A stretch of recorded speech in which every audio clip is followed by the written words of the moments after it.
ጤና ይስጥልኝ ሲንቄ ባንክን እያመሰገንኩኝ ቀዳሚ ወደ ማድረግ ስፖርታዊ ዜና አልፋለሁ። በሳምንቱ መጨረሻ ቀናት በተካሄዱ የአትሌቲክስ ውድድሮች ኢትዮጵያውያን አትሌቶች አሸናፊ ሆነዋል። በሲቪያ ግማሽ ማራቶን በሴቶች ዘይነባ ይመር ቀዳሚ ሆና ስታጠናቀቅ አሚናት አህመድ ሶስተኛ ሆና ውድድሯን አጠናቃለች። አትሌት ዘይነባ ርቀቱን ለማጠናቀቅ 1 ሰዓት ከ06 ከ33 ሰከንድ ወስዶባታል። በወንዶች መልክነህ አዘዘ አራተኛ ደረጃን ይዞ አጠናቋል። በኦማን ሙስካት ግማሽ ማራቶንም እጅግ አስለናት እንዲሁም አልማዝ ሳሙኤል አንደኛና ሁለተኛ ሆነው ውድድራቸውን አጠናቀዋል። በጃፓን ኦሳካ ማራቶንም በዳቱ ሂርጳና ወርቅነሽ ኤዴሳ ሁለተኛና ሶስተኛ ደረጃን ይዘው ውድድራቸውን ፈጽመዋል። በሙስካት ማራቶን የኔ አበባ እጅጉ ኩሊ ጀምዴሳና ለምለም አበበ ተከታትለው በመግባት አሸንፈዋል። በታይላንድ ማራቶንም በሴቶች ማርታ ብርሃን አሸንፋለች። በሲቢ የኢትዮጵያ ፕሪሚየር ሊግ ፋሲል ከነማ ወደ ድል ሲመለስ ሐዋሳ ከተማና አዳማ ከተማ ነጥብ ጥለዋል። በ17ኛ ሳምንት በአዲስ አበባ ስታዲየም ከአርባ ምንጭ ከተማ ጋር የተጫወተው ፋሲል ከነማ 3-2 አሸንፏል። ለፋሲል ከነማ ቃል ኪዳን ዘላለም 2 ግቦችን ሲያስቆጥር ናትናኤል ገብረ ጊዮርጊስ ሌላኛውን ግብ አክሏል። ታምራት እያሱና ጸጋይ አበራ የአርባ ምንጭን ግቦች ያስቆጠሩ ተጫዋቾች ናቸው። ውጤቱን ተከትሎ ፋሲል ከነማ ነጥቡን 29 አድርሷል። በሌላ የአዲስ አበባ ስታዲየም ጨዋታ ወልዋላ ዲግራት ዩኒቨርሲቲ ሀዲያ ሆሳናን 2-1 በመርታት የውድድር ዓመቱን 3ኛ ድል አስመዝግቧል። አዳማ ላይ የተካሄዱ ጨዋታዎች ባቻ ውጤትም ተጠናቀዋል። መቀለ ሰባ እንደርታ ከአዳማ ከተማና ባህር ዳር ከተማ ግብ ሳይቆጠርባቸው 0-0 አጠናቀዋል። ሊጉ ዛሬ የሚቀጥል ሲሆን በአዲስ አበባ ስታዲየም ቀን 7 ሰዓት ሲል ቅዱስ ጊዮርጊስ ከምድረ ገነት ሽረ የሚያደርጉት ጨዋታ የሚጠበቅ ሲሆን ቀን 10 ሰዓት ላይ የወቅቱ ሻምፒዮን ኢትዮጵያ መድን ከመቻል የሚያደርጉት ጨዋታ ተጠባቂ መርሃ ግብር ነው። በአዳማ ሳይንስና ቴክኖሎጂ ዩኒቨርሲቲ ስታዲየምም አንድ ጨዋታ ሲደረግ 10 ሰዓት ላይ ኢትዮ ኤሌክትሪክ ከወላይታ ዲቻ ይጫወታሉ። ስፖርታዊ ውድድሮች ህዝቦችን እርስ በርስ በማቀራረብ ረገድ የሚጫወተው ሚና ከፍተኛ ነው ተብሏል። የኢትዮ ቻይና ወዳጅነት የተጠናከረበትን እና የመንገድ ደህንነት ግንዛቤ የተሰጠበት የዱላ ቅብብል ውድድርም ተከናውኗል። ተጨማሪ አለን።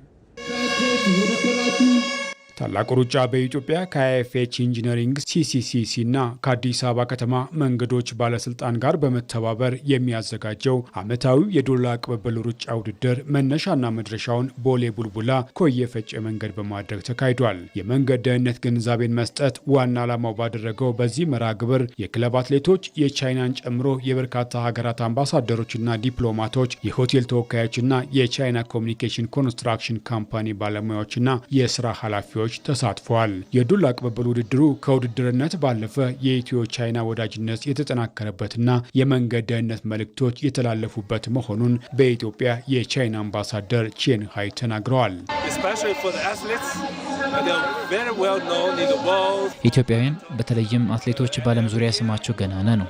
በቻይና በሚደረጉ የማራቶን ውድድሮችም ውጤታማ ናቸው። ይህ የሚያሳየው ስፖርት ህዝቦችን እርስ በርስ ለማቀራረብ ያለው ድርሻ ከፍተኛ መሆኑን ነው። People to people exchange their relations. Not only politically, strategically and economically, but also የኢትዮ ቻይና ግንኙነት በፖለቲካዊ ኢኮኖሚያዊና ስትራቴጂካዊ ጉዳዮች ብቻ ሳይሆን በስፖርታዊ ሁነቶችም ጭምር ነው። ሲሲሲ ያዘጋጀው የዛሬው መድረክም ይህንኑ የሁለቱን ሀገራት ግንኙነት የሚያጠናክር ነው።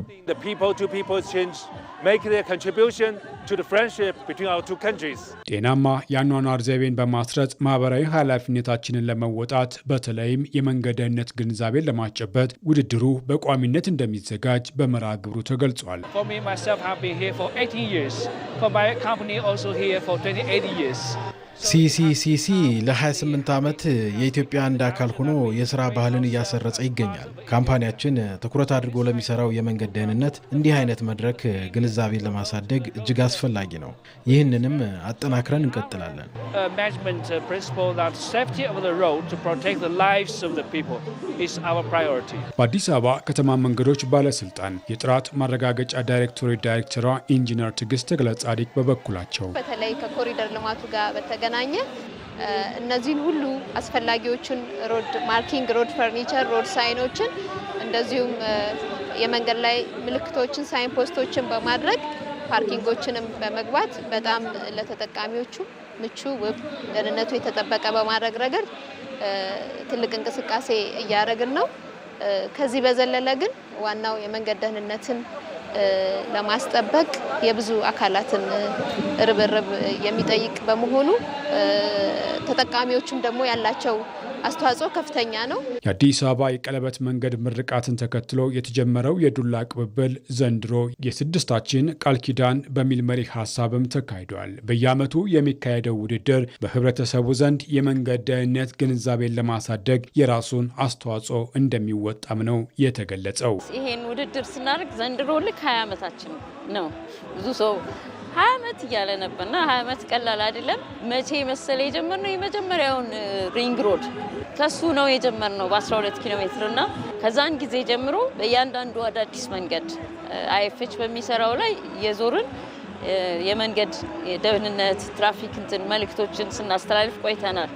20 ዓመት ሙሉ በተለያየ መንገድ አዳዲስ መንገድ ላይ የዞርን ይሄንን መልእክት ማስተላለፍ እንግዲህ ብዙ ኢምፓክት ያለው ይመስለኛል። በተለይ እንደናንተ ሚዲያ ምናምን ሲጨመርና 4 የቡድን አባላቶች በተሳተፉበት የአትሌቶች ምድብ የኢትዮጵያ ኮንስትራክሽን ስራዎች ኮርፖሬሽን አትሌቶች በሁለቱም ጾታ አንደኛና 3ኛ ደረጃን ይዘው የገንዘብ ተሸላሚ ሆነዋል። በ9 ዘርፎች በተካሄደው የተሳታፊዎች ውድድርም የቻይና ኤምባሲ የውድድሩ አሸናፊ ሲሆን በሆቴሎች ዘርፍ ኃይሌ ግራንድ ሆቴሎች የአጠቃላይ አሸናፊ በመሆን ውድድሩን አጠናቋል። እንግሊዝ እያለሁ ካጋጠሙኝ ከባድ የተቃራኒ ቡድን ተጫዋቾች መካከል ናይጄሪያዊ ቪክቶር ሞሰስ ነበር ሲል የቀድሞ የአርሰናል ተጫዋች ባካሪ ሳኛ ከኢቲቪ ጋር በነበረው ቆይታ ተናግሯል። የኢትዮጵያ ብሔራዊ ቡድን ትጥቅን ለማስተዋወቅ ወደ ኢትዮጵያ የመጣው ባካሪ ሳኛ አርሰናል ዘንድሮ የሊጉን ዋንጫ ያሸንፋል ብሏል። አብርሃም ተስፋዬ ከቀድሞ ተጫዋቹ ጋር ቆይታ አድርጎ ተከታዩን ዘገባ አዘጋጅቷል።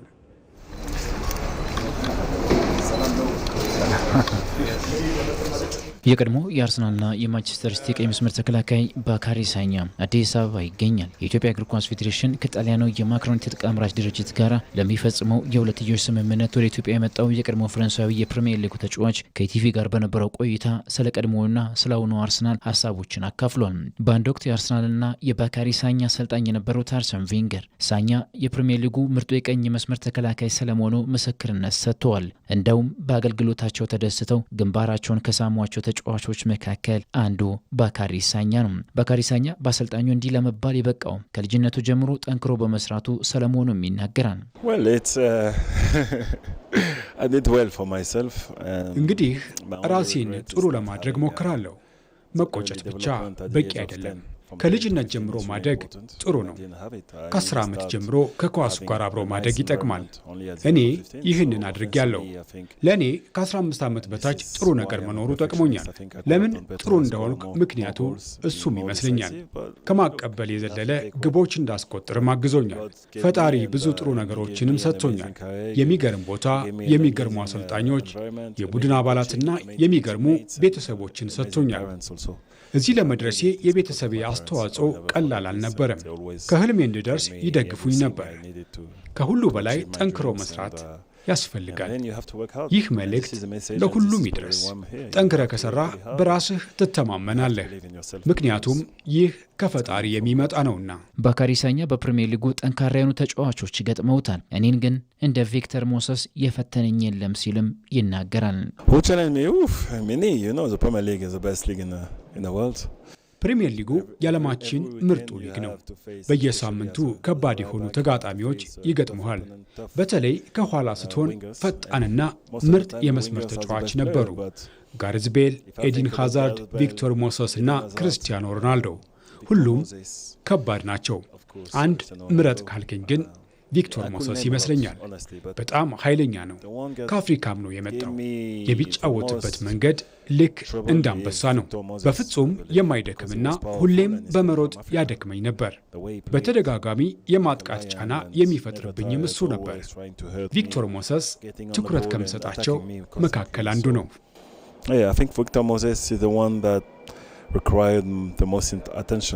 በባለፉት 6 ዓመታት አርሰናል በጥሩ ደረጃ ስለመገንባቱ የሚናገረው ሳኛ ዘንድሮ ዋንጫ እንደሚያሳካ እርግጠኛም ሆኗል። ያለፉትን 3 እና 4 ዓመታት ካሰብከው እንደ ማንቸስተር ሲቲ ሁሉ ወጥነት ያለው ቡድን በአውሮፓ አርሰናል ነው። ሲቲ በርግጥ እየበረረ ነው። አሁን ግን እንደነሱ ለመሆን በቀስታ ተገንብቷል። ያለፉትን 2 ዓመታት አርሰናል ሁለተኛ ሆኖ ነው ያጠናቀቀው። ምርጥ ጊዜ ባሳለፈበት የአውሮፓ ቻምፒዮንስ ሊግም ግማሽ ፍጻሜ ደርሷል። ይህ ሊያስገርም አይገባም። አርቴታ እንደሚለው ባለፉት 5 እና 6 ዓመታት በፕሮሰስ የተገነባ የረጅም ጊዜ ስራ እንጂ ውጤቱ የጠንካራ ቡድን ስራ ውጤት ነው። አሁን ላይ 42 ዓመቱ ላይ የሚገኘው ባካሪ ሳኛ ለ8 ዓመታት በቆየበት የሰሜን ለንደኑ ቡድን አርሰናል 284 መርሃ ግብሮችን አከናውኖ 5 ግቦችን አስቆጥሯል። የ2013-14ቱ የእንግሊዝ ኤፍኤ ዋንጫ ደግሞ የተጫዋቹ ስኬት ሆኖ ተመዝግቧል። እንቀጥላለን። ክቡራን ተመልካቾቻችን በእንግሊዝ ፕሪሚየር ሊግ ተጠባቂ መርሃ ግብር ማንቸስተር ዩናይትድ አርሰናልን በሜዳው ከ2017 በኋላ ለመጀመሪያ ጊዜ አሸንፏል።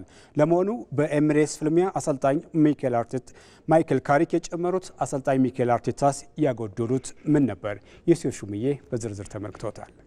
አሁን በመድፈኞቹና በተከታዮቻቸው ማንቸስተር ሲቲና አስቶን ቪላ መካከል ያለው ልዩነት 4 ብቻ ሆኗል። አርሰናል አፈትልኮ ለመውጣት በእጅጉም ተቸግሯል። ማንቸስተር ሲቲ ካለፉት 5 የፕሪሚየር ሊግ ጨዋታዎች ማሸነፍ የቻለው በአንዱ ብቻ ነበር። ነገር ግን መድፈኞቹ ይህንን ምቹ አጋጣሚ አልተጠቀሙበትም። ባለፉት 3 ተከታታይ ጨዋታዎቻቸው 3 ነጥብ ርቋቸዋል። በሊቨርፑልና ኖቲንግሃም ፎረስት ነጥብ ጥለው ኤሚሬትስ ላይ ማንቸስተር ዩናይትድን የጋበዙት ማይክል አርቴታ 3-2 ተረድተዋል። አሁንም የደረጃ ሰንጠረዡ አናት ላይ ቢሆኑም እንደ ዛፍ ላይ እንቅልፍ ቶሎ ቶሎ የሚያባንን እንጂ የሚያስተማምንም አይደለም። በጎ ነገር ቡድኑ በዚህ ዓመት በሊጉም ይሁን በሻምፒዮንስ ሊጉ ምርጡ ቡድን ነው። በዚህ ዓመት በሁሉም ውድድሮች 3 ጊዜ ብቻም ተሸንፏል። ስለዚህ የወቅቱ የዓለም ምርጡ ቡድን ነው ለማለት ያስችላል። ግን ደግሞ ያን ያህል የሚያስተማምን አይደለም። ነገሮች እስከዛ ባሉበት ቢቀጥሉ እንኳን በወርሃ ሚያዝያ ወደ ኢትሃድ አቅንተው ማንቸስተር ሲቲን ይገጥማሉ። በዚህ ጨዋታ በማንቸስተር ሲቲ ከተረቱ ልዩነቱ 1 ብቻ ይሆናል። ከዛ በኋላ በአንዳች አጋጣሚ ነጥብ ከጣሉ መሪነቱን ውሃ ሰማያዎቹ ይቆጣጠራሉ። እዚህ ላይ ካለፉት 5 ጨዋታዎቹ በአራቱ ድል የራቀው ማንቸስተር ሲቲስ ይህንን የማድረግ ጥንካሬ ያለው ወይ የሚለው ጉዳይ በትልቁ ይነሳል። በአንጻሩ ማይክል ካሪክ አጀማመራቸው ሰምሮላቸዋል። በመጀመሪያው ጨዋታ ማንቸስተር ሲቲን ያሸነፉት የቀድሞ የክለቡ ተጫዋች አሁን ደግሞ አርሰናልን ሜዳው ላይ በመርታት የሊጉን ፉክክር ይበልጥ አጓጊ አድርገዋል።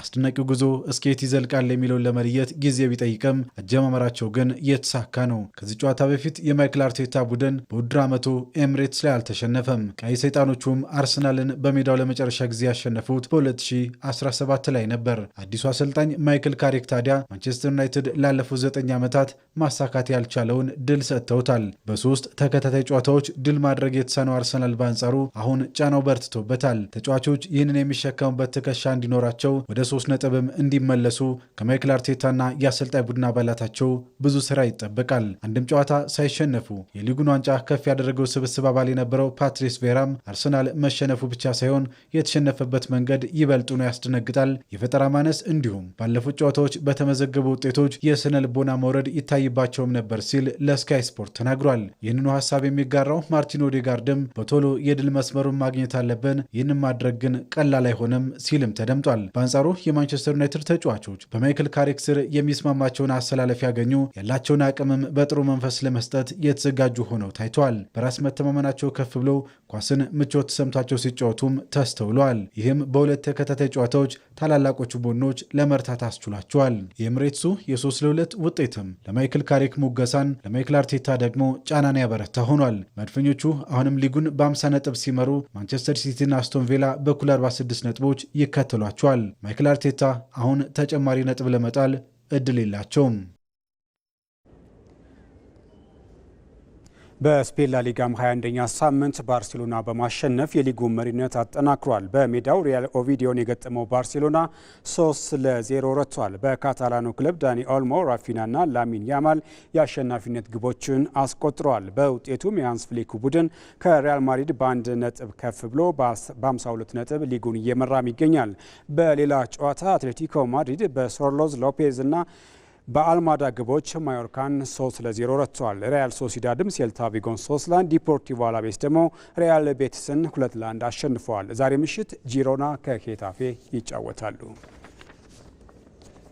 በጣሊያን ሴሪኤም ጁቬንቱስ ናፖሊን 3-0 በሆነ ውጤት አሸንፏል። በአሊያንዝ በተደረገው ጨዋታ ኬናን ኢልዲዝ፣ ፊሊፕ ኮስቲች እና ጆናታን ዴቪድ የጁቬንቱስን ማሸነፊያ ግቦች አስቆጥሯል።